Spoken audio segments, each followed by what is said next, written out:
What if the very words you whisper for peace at night are actually keeping you awake? What if the spiritual shield you clutch, hoping for deep, undisturbed sleep, is actually woven with misunderstanding, leaving gaps where anxieties still seep through? I'm talking about Psalm 91. You know it. You've probably recited it, maybe even murmured it into your pillow on a particularly restless night, hoping its ancient promises would magically ferry you to the land of dreams. You're not alone. Millions of people, when the world outside grows dark and the internal chatter grows loud, turn to this psalm.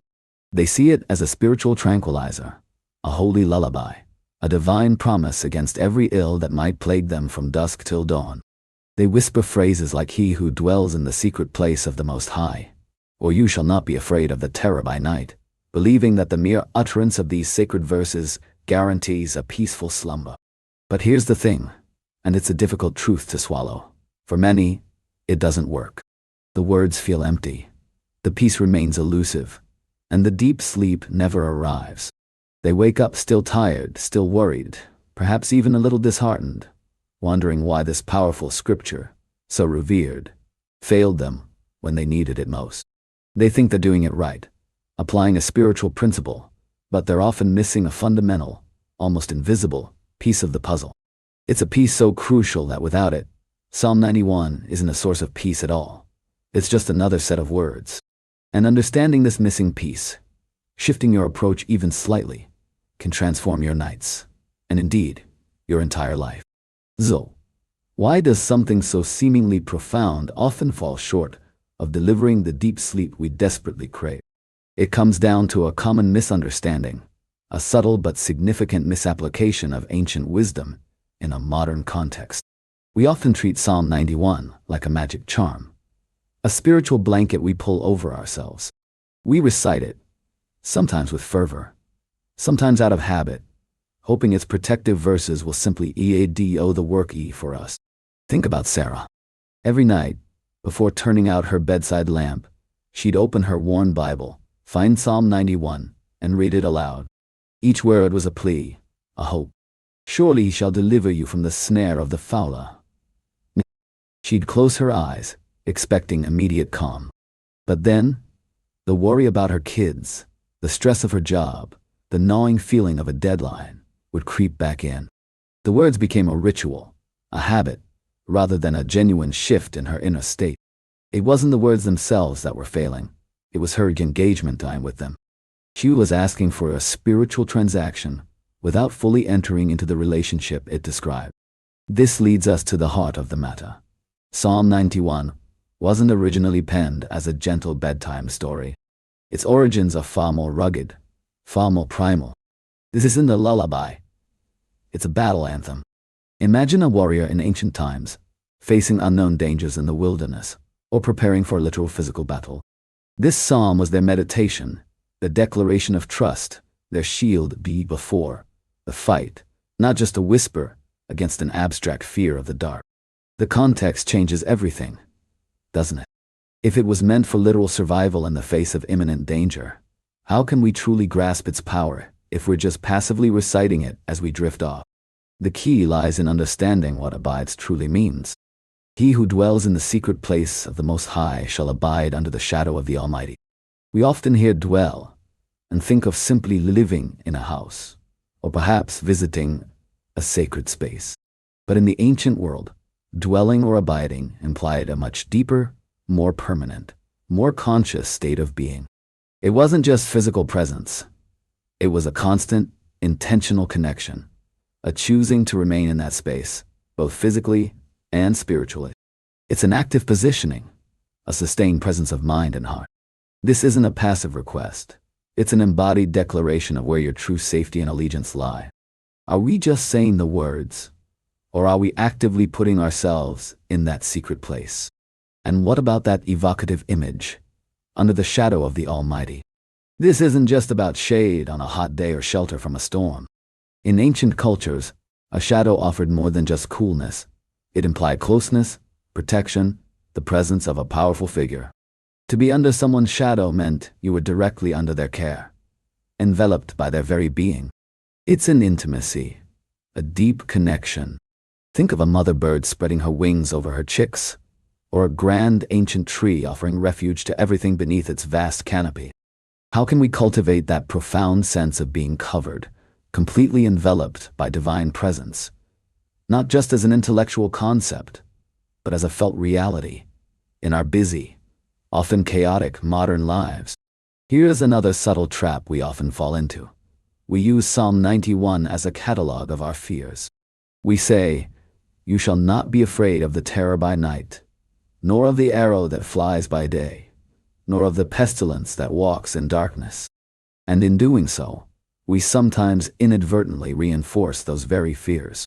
By listing them, by focusing our mental energy on what we don't want to happen, we're still giving those anxieties a significant amount of our attention, even if we're trying to negate them. It's like trying not to think of a pink elephant. The moment someone says, "Don't think of a pink elephant," what instantly pops into your mind? Exactly. Our minds are incredibly powerful, and what we focus on tends to expand.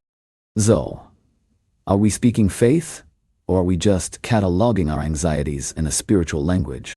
Is the energy behind our words rooted in trust, or still in fear? This difference, however subtle, can be the very thing keeping your mind racing when it should be finding calm. Then there's the promise paradox. Psalm 91 is absolutely overflowing with incredible promises. "No evil shall befall you, nor shall any plague come near your dwelling, for he shall give his angels charge over you." These are powerful, comforting words. But then, reality hits. People who faithfully recite Psalm 91 still get sick. They still face financial struggles. They still experience loss. This disconnect, this chasm between the promise and our lived experience, can be incredibly disheartening. It can make the words feel hollow, almost like a cruel joke, and shatter the very faith that's supposed to bring peace. And when faith is shaken, how can deep, trusting sleep possibly follow? The problem isn't that the promises aren't true. It's that we often misunderstand the nature of those promises and the deeper context in which they operate. We often interpret them as unconditional guarantees against all earthly hardship, rather than a deeper assurance of divine presence and purpose within hardship. The do this instead isn't about finding a new psalm. It's about shifting our entire relationship with this one. It's moving from mere recitation to profound revelation. It's about understanding that the true power isn't in what you say, but in how you embody it. It's a shift from vocalizing words to internalizing truths, from a surface-level spiritual transaction to a deep, transformative engagement. Think of it this way: you can read a recipe for a gourmet meal 1,000 times. You can even say the ingredients out loud. But until you actually cook it, until you become the chef, you won't experience the meal. This isn't a passive ritual. It's an active spiritual practice. So, how do we practically dwell in the secret place? It's not about finding a hidden closet or building a soundproof room. The secret place is an inner sanctuary, a mental and spiritual posture you cultivate. It's about conscious presence. One powerful way is through intentional breathing. Not just for stress relief, but as a deliberate act of entering a calm, centered state. As you breathe in, imagine drawing in divine peace, protection, and trust. As you breathe out, release anxiety, fear, and tension. It's a mindful practice of aligning your internal state with the truths of the psalm, making your mind a dwelling place for peace. It's making a conscious choice, moment by moment, to return to that inner space of calm, regardless of external circumstances. And what about that trap of negative affirmations we discussed? The do this instead approach here is simple, yet profound. Reframe your focus. Instead of saying, "I won't be afraid of the terror by night," shift to a positive declaration of truth. "I am safe. I am protected. Divine peace surrounds me." This isn't just semantics. It's a fundamental shift in cognitive programming. Your subconscious mind responds to positive affirmations. When you declare what is true from a place of faith, rather than what I don't want, you begin to rewire your mental landscape. This is where ancient wisdom meets modern psychology. You're not just hoping for safety, you are affirming safety as your present reality, rooted in a higher power. His truth is your shield and buckler. This line, often repeated, holds an immense, untapped power. What is his truth? It's not just a collection of doctrines or moral codes. It's the very nature, the character, the unchanging reality of the divine. When you truly understand and trust in God is his unwavering love, his boundless wisdom, his infinite power, then his promises become a solid, impenetrable shield. It's like the story of David facing Goliath. It wasn't the words David spoke that gave him victory. It was his intimate knowledge of God's character, his unwavering faith in who God was, that empowered his actions. When you internalize his truth, the promises of Psalm 91 cease to be distant hopes and become tangible realities. This brings us to active surrender, not passive wishing. Many of us approach the psalm, hoping that reciting it will simply make our problems disappear, like magic. But the deeper understanding of Psalm 91 calls for an active surrender of control. It's not about wishing away the anxieties or the threats. It's about consciously handing them over, trusting that a higher power is capable of handling what you cannot. It's the ultimate release of burden. Think of it, when you try to carry every worry, every fear, every responsibility yourself, your mind races. It becomes a heavy load that keeps you awake. Active surrender is the act of consciously laying down that burden, saying, I have done what I can, and now I trust this to a higher power. This isn't resignation. It's empowered release. And shoddy release is the bedrock of true, deep, restorative sleep. It's the spiritual equivalent of taking off a heavy backpack you've been carrying all day. And what about, he shall give his angels charge over you? For many, this conjures images of literal winged beings. And while that can be a comforting thought, it's also a powerful metaphor for divine intervention, serendipity, and inner guidance. These angels can be the sudden idea that pops into your head, the unexpected turn of events that saves you from a mishap, the perfect timing of a phone call, or the quiet, reassuring voice of intuition that guides you away from harm. When you actively abide, when you are deeply connected and surrendered, you become attuned to these subtle forms of divine intervention, seeing the universe conspire for your good in countless ways. This awareness deepens your trust, making you feel truly looked after. Ultimately, deep sleep, the kind that truly rejuvenates your body and soul, is the ultimate act of surrender. You are vulnerable. You relinquish control. You trust the night. If you can't trust the darkness, if you can't trust the quiet hours, you can never truly rest. Psalm 91, when understood and applied correctly, isn't just a prayer for protection. It's a blueprint for building that foundational trust.